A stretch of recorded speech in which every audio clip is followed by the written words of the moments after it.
రేపు రేవంత్ రెడ్డి ప్రమాణ స్వీకారం చేయబోతున్నారు ఎల్బీ స్టేడియంలో. అయితే ఎల్బీ స్టేడియంలో ప్రమాణ స్వీకారానికి సంబంధించి ప్రస్తుత ఏర్పాట్లు జరుగుతున్నాయి. ఆ ఏర్పాట్లకు సంబంధించి మరింత సమాచారాన్ని మా ప్రతినిధి లిఖిత అందిస్తారు. ఎల్బీ స్టేడియంలో జరుగుతున్న ఏర్పాట్లపై మనతో మాట్లాడడానికి ప్రస్తుతం కాంగ్రెస్ పార్టీ సీనియర్ నేతలైతే మనతో పాటు ఉన్నారు. వారిని అడిగి మరిన్ని వివరాలు తెలుసుకునే ప్రయత్నం చేద్దాం. సార్, దాదాపుగా 2 లక్షల మంది వచ్చే అవకాశం ఉంది అంటున్నారు. అంతేకాకుండా హైదరాబాద్ పరిసర ప్రాంతాల్లో కూడా ఎల్ఈడి స్క్రీన్స్ ఏర్పాటు చేస్తున్నారు. ఎట్లా అనిపిస్తుంది మీకు? 2004 సంవత్సరం తర్వాత 2004లో ఎప్పుడైతే రాజశేఖర రెడ్డి గారు ఇదే స్థలంలో ముఖ్యమంత్రి ప్రమాణం చేశారు, దానికి తగ్గకుండా దానికి ఎక్కువే విధంగా రేపు సభ ఉంటుందండి. ముఖ్యంగా రేపు వచ్చే స్వర్ణయుగంలో కాంగ్రెస్ పార్టీ యొక్క పథకాలు ఏ విధంగా ప్రతి ఇంటికి చేరుకురాలి, ఏ విధంగా కాంగ్రెస్ పార్టీ కార్డులకు కృషి చేయాలని చెప్పి రేపు ఒక ప్రమాణం చెప్తారు. ముఖ్యంగా ఏంటంటే తెలంగాణ రాష్ట్రంలో ఒక అహంకారానికి తెలంగాణ అమరుల కుటుంబాలకు ఈ విజయం అంకితం ఉంటుంది, తెలంగాణ నిరుద్యోగులకు ఈ విజయం అంకితం ఉంటుంది, తెలంగాణ ప్రతి కాంగ్రెస్ కుటుంబానికి ఈ విజయం అంకితం ఉంటుంది. అంటే ఈ గత ప్రభుత్వం చూసుకుంటే తెలంగాణ తీసుకొచ్చిన అమరవీరులు ఎవరైతే ఉన్నారో వాళ్ళ కుటుంబాలకు ఎలాంటి న్యాయం జరగలేదు అనేది చెప్తున్నారు. మరి కాంగ్రెస్ హయాంలో వారికి న్యాయం జరిగే అవకాశాలు, వారి కుటుంబ సభ్యులకు ఉద్యోగాలు ఇచ్చే అవకాశాలు ఏమన్నాయి? మేడం, మీరు చూడొచ్చు ఒక నిమిషము.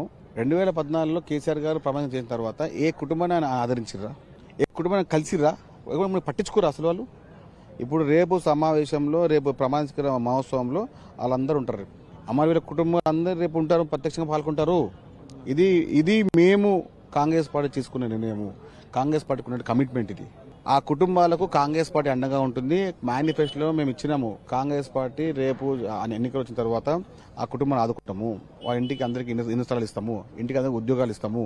సో మనం ఇక్కడ చూసుకున్నట్లయితే ఇప్పటికే అన్ని ఏర్పాట్లను చేయడం జరిగింది. దీనికి సంబంధించి మరికొంత సమాచారాన్ని గణేష్ గారు ఇక్కడ చూసుకున్నట్లయితే చాలా మంది చెప్తున్నారు కేవలం తెలంగాణ నుండే కాకుండా ఇతర రాష్ట్రాల నుండి కూడా వస్తారు. అండ్ అంతేకాకుండా కాబోయే ముఖ్యమంత్రి రేవంత్ రెడ్డి గారికి శుభాకాంక్షలు తెలియజేస్తూ ఈ యొక్క కార్యక్రమానికి వివిధ రాష్ట్రాల నుంచి తెలంగాణ, ఆంధ్రప్రదేశ్, కర్ణాటక, తమిళనాడు, ఒరిస్సా, బెంగాల్ నుంచి అందరూ కలిసికట్టుగా ఈ యొక్క కార్యక్రమానికి విచ్చేయడానికి, అందరూ వీక్షించడానికి రేపు గౌరవనీయులు పెద్దలు అన్న యనమల రేవంత్ రెడ్డి గారు ప్రమాణ స్వీకారోత్సవానికి రేవంత్ రెడ్డి గారి అభిమానులు, కాంగ్రెస్ పార్టీకి సంబంధించిన సీనియర్ నాయకులు కానివ్వండి, మహిళలు కానివ్వండి, అందరికీ ఒక్కొక్క సెక్షన్ ద్వారా మహిళలకు ఒక సెక్షను, జెంట్స్కి ఒక సెక్షను అలా ఏర్పాట్లు చేస్తున్నారు. మీరు చూడొచ్చు, ఇక్కడ మొత్తము ఇదంతా చూడొచ్చు.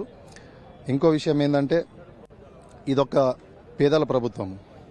ఈ పేదల ప్రభుత్వంలో మేము ఏదైతే 6 స్కీములు మేము ఏదైతే వాగ్దానం చేశామో తెలంగాణ ప్రజలకు, ఖచ్చితంగా 6 స్కీముల పైన మొదటి సంతకం ఉంటుందని చెప్పేసి మేము ఆశాభావం వ్యక్తం చేస్తున్నాము.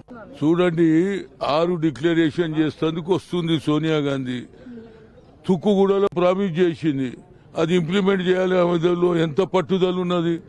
ఇంతకుముందు 1200 మంది చనిపోతే ఏమన్నది, నేను తెలంగాణ ఇస్తా, ఆంధ్రలో వ్యతిరేకమైన పర్వాలేదు, ఇచ్చిందా లేదా? ఖచ్చితమైన నిర్ణయం ఉంటుంది మా దగ్గర. అబద్దాలు చెప్పే పార్టీ కాదు, ఇచ్చిన మాట నిలబెట్టుకుంటుంది. ఇందిరాగాంధీ గాని, రాజీవ్ గాంధీ గాని చెప్పడానికి వచ్చింది. దాని కింది కార్యకర్తలు కూడా ఇంప్లిమెంట్ చేయాలి, సర్కారు కూడా ఇంప్లిమెంట్ చేయాలి అనేదే నా ఉద్దేశం. ఇక రేపటి విషయానికి వచ్చేసరికి అయితే మహిళలకు ఒక క్యాడరు, అలాగే పురుషులకు ఒక క్యాడర్ ఏర్పాటు చేసి కేవలము ఇక్కడ తెలంగాణ రాష్ట్రం నుండే కాకుండా ఇతర రాష్ట్రాల నుండి కూడా వచ్చే వారికి ప్రభుత్వం నుండే కాకుండా పార్టీ తరఫున కూడా కొంతగా వాలంటీర్ గా వచ్చి కూడా ఏర్పాట్లు చేస్తున్నామని అయితే ఇక్కడ చెప్పడం జరుగుతుంది. ఇది ప్రస్తుతం ఇక్కడ ఉన్న పరిస్థితి. కెమెరా పర్సన్ విల్సన్ తో లిఖిత, బీఆర్కే న్యూస్, హైదరాబాద్.